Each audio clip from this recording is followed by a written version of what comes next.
Hallelujah. It is in him that we live and we move and we have our being. And I'm convinced that we should not begin to move except it be in him. You may take your seats. Sound like a preacher. Amen. Hallelujah. I just honor the Lord today. You don't understand. Amen. I feel happy in my center. Amen. I'm thankful, amen, to Bishop Sims. Amen. Hallelujah. Come on, come on. I'm thankful to the man of God who he is. Amen. A great example even unto me. Amen. I thank God for your steadfastness. Amen. And your stick-it-to-itness, if I can use that. Amen. I thank God for who you are, your consistency, your persistence. I thank God for that. Amen. For who you are. I thank God for the fragrance of the house. Amen. Amen. Lady Sims, bless you, woman of God. I thank God for you. Amen. I thank God for overseer. Amen. Smith. Amen. Amen. With her cute as a button set. Amen. Amen. Amen. Thank God for Apostle Thompson on tonight. Amen.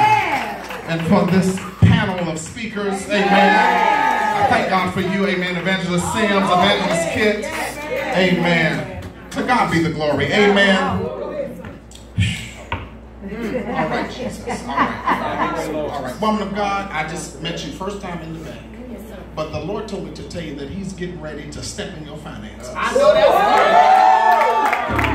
Everything that you have on the altar before God, God said he's getting ready to move quickly on your behalf. He's getting ready to move. I'm telling you, look forward. Look, because he's getting ready to step in something. There's something you got before God. And he's getting ready to step right in it. I promise you. Amen. Hallelujah. Amen.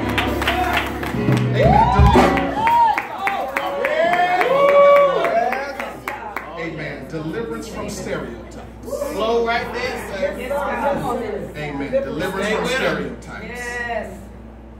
Amen. When I got the theme, I said, well, ain't that something? Deliverance from stereotypes. Because God knows we need some deliverance. In general, we need real deliverance. I'm not talking about something that we get rid of one week and the next week we pick back up, but we need real deliverance in the house of God. Real deliverance. First of all, when you get real deliverance, you have to have real power. You got to be around some real power. Y'all don't like this type of talking, but you got to be around some real power to get real deliverance. Amen. The Lord took me to a couple of days ago, before I even get started with this, Bishop and Lady Sims, a couple of weeks ago, a couple of Tuesdays ago, I was scheduled to go out of town the following week to Florida for my birthday, and I got a call at work, and I said that I was late this one particular morning, and I forgot to put the alarm on. That's how late I was. And I got the call from my mother. My grandmother came home. I thank God for my grandmother being here today. Amen. She's not feeling her best, but I thank God, amen, amen, for her. Amen. That is my jewel right there. And she gonna continue to be mine until I get a wife. And treat her as my jewel. Amen. Hallelujah. Amen. So I got a call from work, and my mother called me frantic, and she said, Jamel, she said, somebody broke in the house. I said, they did? She said, yeah. She said, Mama came home, and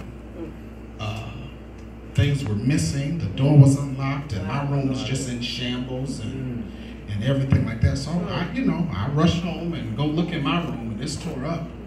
Bishop, I mean, unrecognizable.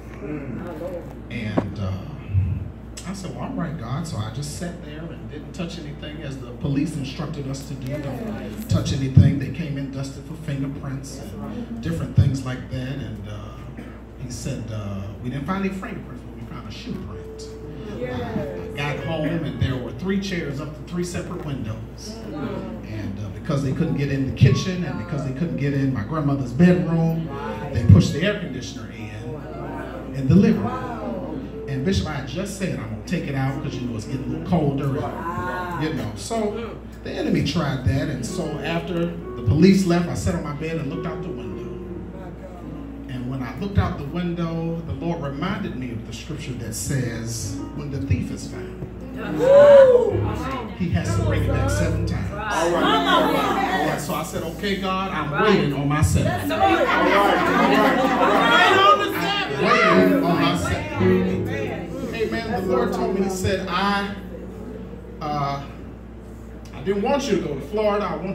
I took my time off from work. I had a week vacation, Bishop. Amen. Just bear with me a moment. I had a week vacation and stayed home and stayed before God, and thank God for the fast that you put us on. Wednesday, amen. And I didn't have no sweets, Bishop, and I had a chance to talk to God. All right. God gave me some direction for my life because I believe that sometimes you need to get away to hear from God. Get out of folks' face sometimes. And get away so you can hear from God and hear clear instruction. And the instruction is ever clear, and I'm going to follow God's direction on some things in my life, and I'm going to follow what he tells me to do. But I got a call last week, Bishop, and police officer called me. He said, sir, he said, just wanted to let you know, he asked me, he said, do you think you know who broke me out? I said, sir, I have no idea. We've been in this neighborhood 6 years, and nothing like this has ever happened. So he gave me the name of an individual, and I said, well, I don't know them. And they got away with a couple of game systems and a couple of tablets and even my preaching tablet that I used to, you know, got away with a couple of laptops and different things like that. I said, well, all right, y'all better take my electronics and what y'all need to do. And they took my Louis bag, and that's what I was upset about. I was going to take my Louis bag. I couldn't take my Louis bag to Florida. I was a little upset because it was my first one. I really wanted to take it. And, but you know, the Lord said to me in that room, sitting on my bed, wait on your 7. Wow. So I'm going to wait on it. That's right. I'm going to wait on my 7. So, amen. Let's get into this word. Amen. Wait on my 7. I'm going to wait on my 7. Amen. So when I got back to when I got the topic or what have you, I was thinking, Lord, what I'm going to say to the people? You know, and the Lord took me to, I'm going to add something if I can, prophetess. God took me to Romans 8:31. Amen. That says to us, what shall then we say to these things? If God be for us, who can be against us? Now I want you to, amen, focus on that word who a moment. I'm going to read, amen, the Message Bible version, which I love the Message Bible. It says, so what do you think? What do you think? With God on our side like this, how can we lose? If God didn't hesitate to put everything on the line for us, embracing our condition and exposing himself to the worst by sending his own son, is there anything else he wouldn't gladly and freely do for us? And who would dare tangle with God by messing with one of God's children? Who would dare to even point a finger? All right, so he took me down to Matthew 7:1, and I believe that's our theme scripture. In the Message version, it says, don't pick on people. Don't do it! Jump on their failures, criticize their faults. Unless, of course, you want the same treatment. Listen here! Read the word! That critical spirit has a way of boomeranging. It's easy to see a smudge on your neighbor's face and be oblivious to the ugly sneer on your own. Do you have the nerve to say, let me wash your face for you, when your own face is distorted by contempt? It's the whole traveling road sideshow mentality all over again. Playing a holier than thou part instead of just living your part, wipe that ugly sneer off your own face, and you might be fit to offer a washcloth to your neighbor. You might be fit. So I was thinking about that, and if you would turn to your neighbor and declare my text for tonight, find me the who. Look at your neighbor and say, neighbor, find me the who. Find me the who. As I was sitting and thinking about this, amen, I was reminded of the show CSI Miami. With Horatio Kane, you know, the other folk there. So I was reminded, and when the opening, you know, came on, and so the opening song says, who are you? Who are you? I said, all right, God, I hear you talking. So then I looked up the song and found this original, you know, state or whatever. So the song, Who Are You, is made by a group called The Who. Made by a group called The Who. I said, all right, okay. We're going to go with this Who. Because I want you to find me somebody. Find me a who. Because we love to be who's in other men's matters. Yeah, we love to do that. We love to be who's in other men's matters. Stereotype. I looked up the word stereotype. Something conforming to a fixed or general pattern, especially standardized mental picture that is held in common by members of a group and that represents an oversimplified opinion, prejudiced attitude, or uncritical judgment. I often say, First Lady, there's only one righteous judge. And his name is not Calvin, neither is it Bishop Sims. There's only one righteous judge. And if we're doing stuff underhanded and undercoverly, be very sure, the Bible says, that your sins will find you. Be very sure. See, and another thing that we like to do, we like to dibble and dabble in folks' past. Brother Terrence, are you in here, sir? Bring me what I asked him for you to bring me from the back. Because we love to be in people's business. And we don't know what that individual went through the night watches to get free. This is something that my brother, amen, he's been saying a long time, and I thought I would bring it today, Elder Danny. So what we have is a trash can. All right. Don't be digging in my trash. We got a trash can. Put it right here. All right, open it up for me. That's right. You better work that. Thank you, sir. Wow. So you see how that trash is? I had to push it down a little bit. I told him don't throw that away because I want to use that. Amen. Hey! And the Lord gave it to me. Amen. Because if you see, it looks clean on the outside. That's right. On the outside. That's how saints are. They look or the church folk. Let me use that. They look clean on the outside. It's a little dingy. If the truth be told, all of us are a little dingy. All of us got some stuff that we either have going on or had going on that we are not proud of. All right. This is what Jesus was talking about when he talked about the Pharisees. That's right. You fix up the outside. Outside looks good. And it looks something to be presentable. Right. When we open up the inside, so much trashy. It's so when I thought about the topic that says find me the who, you know, we love to go in folks' past and look for stuff and then use it against them. So all I want to know is who can take these gloves and dig through this trash, because that's what we like to do. We like to put on gloves. You better preach out. Yes, sir. Yeah, we do.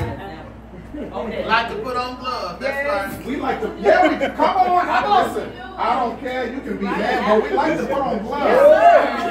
Talking good.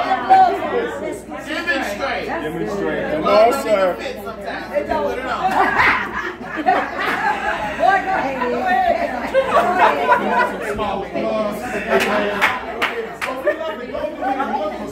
That's right. Yeah, that's what we love to do. We like to do that. And this is the very reason why we're losing generations of millennials, because we love to go look at what they have. Yeah, we go deep down. Down to the bottom. Where God said he has thrown this stuff in the sea of forgetfulness. Never to be remembered. Never to be remembered. Oh my God. So who are we to go scuba diving in the sea of forgetfulness? Well, this is stuff where we said we have gotten rid of. Yeah, we love to do that. And no, listen, I don't care of the sins you did commit and the sins that you're going to commit, because all of us are going to do something. The Bible says that we fall short. All of us fall short. That's right. We got some proclivities. We got some issues. All of us do. But who are we to be self-righteous and be judges of folk?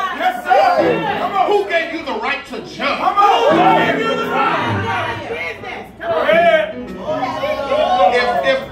If the church could just mind their business.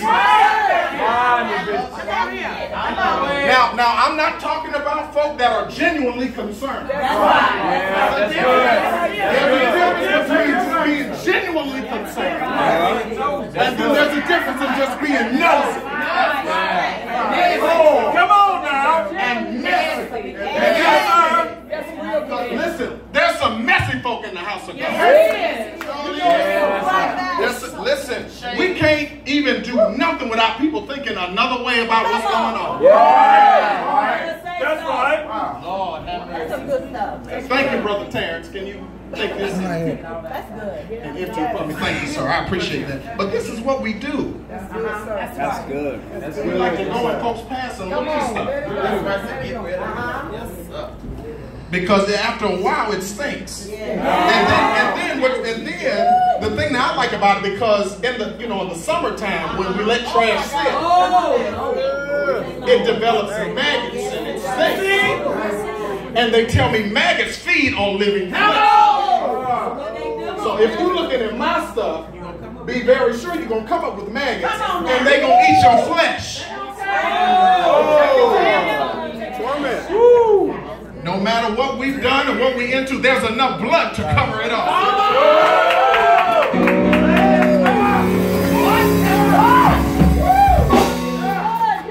There's enough blood to cover. Because it covered you 30 years ago when you had children out of wedlock.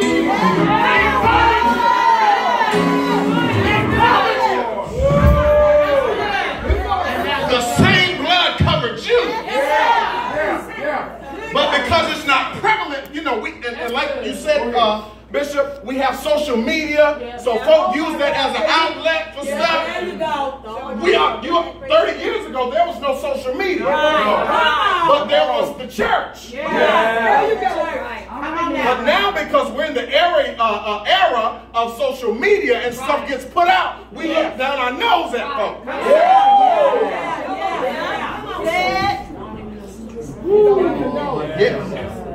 We look down our nose at people. God gave me this. I'm so glad that God didn't give me over to the consequences of my bad decisions. Hallelujah. Thank you, Father. Because if we would be honest with ourselves, we made some bad decisions.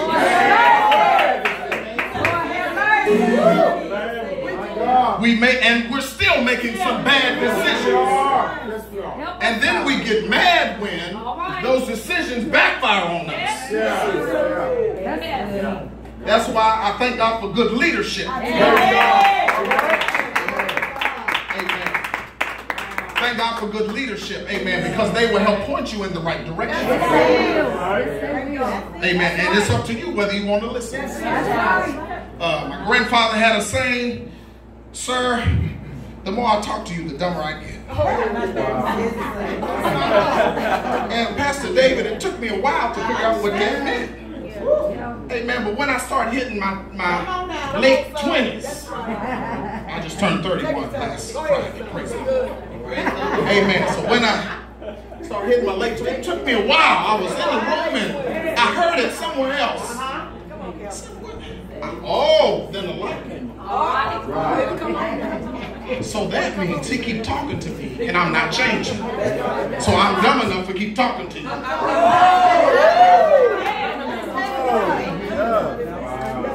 Dumb enough to keep talking to you. So yeah, I'm glad he didn't give me over, Bishop. Because there are some consequences that come. Amen. But I'm glad we're in this era called grace. Amen. Now don't get it twisted now. God is the God of wrath. And the word of God says his spirit will not chide with us always. He's not always going to be with us. But he gives us every opportunity to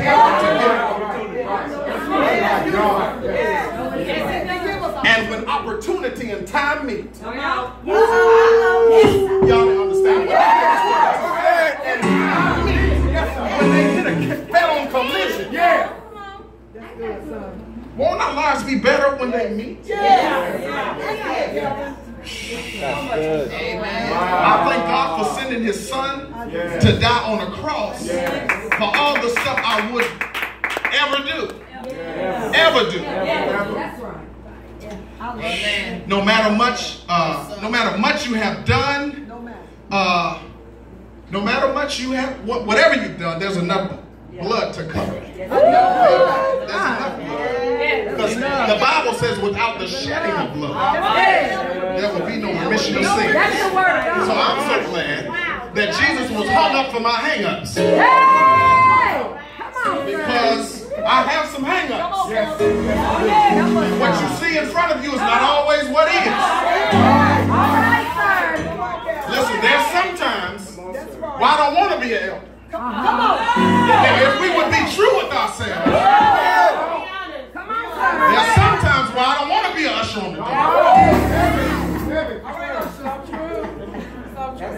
That's why, and I know it's probably coming, Bishop, and I thank God for it. But as of right now, I'm not rushing to pastor nobody. Because if the truth be told, we don't have enough grace. We don't have the same grace that God gives leaders. And sometimes we don't have that grace. That's powerful. And I go back to what Bishop said. Amen. When I heard that, that thing just did something to me. We got to stop being surrogate mothers for other folks' problems. I'm not going to carry your problem. Now I'm going to help you pray through it. But that pity party, I'm not taking part in that. No, we're not doing that. I'm not the one because I'm going to help pray you through. I'm going to help pray you through. Come on, man of God. Hallelujah. Thank you.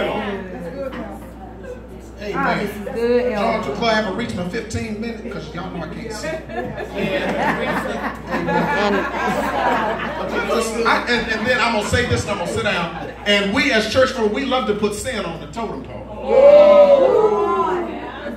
Yeah, we love to put sin on the totem. And we love to, and this is how we think. I would much rather do this. I would much rather be a backbiter before I be a homosexual. Come on. We do that. Yeah, just like that. But the same God that died for the backbiter is the same God that died for the homosexual. Sexual lesbianism is running rampant through our churches. They running rampant. But we got to love them and tell them, listen, I'm going to love you and love it, because the Bible says with loving kindness have I drawn. How can we draw folk with no love?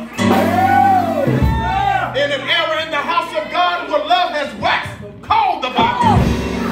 In the book, sir. Our love level's not what it's supposed to be. It gotta raise back up. Yeah. Gotta raise back up. Yeah, that's what we love. We love to categorize sin. But I tell you this, at least the homosexual and the lesbian will have a chance to go before God for their sins other than a liar, because the word said a liar will tell you the sin.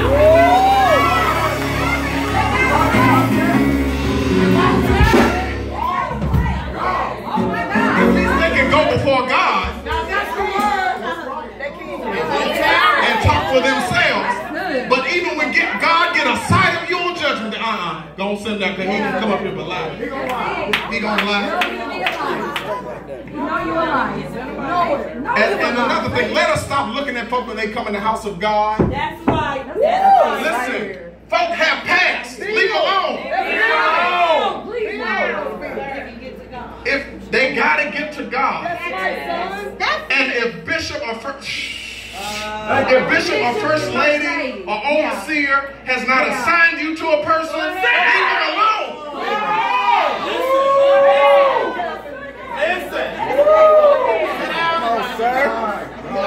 Because we love to pick on people in the house of God. Go ahead. Who are you to be nobody assigned you to nobody?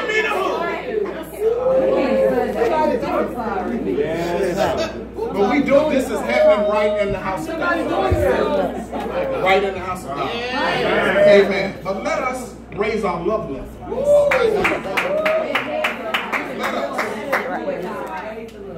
Amen. And let us not lose this generation of millennials. Because they don't want to even come in here because of how we look at it. Amen. They got to get in here and let us show love to them. And let them know that Jesus is the only way. That's right. Because if the truth be told, we ain't got no way. We ain't made one either. God bless your family. I love you.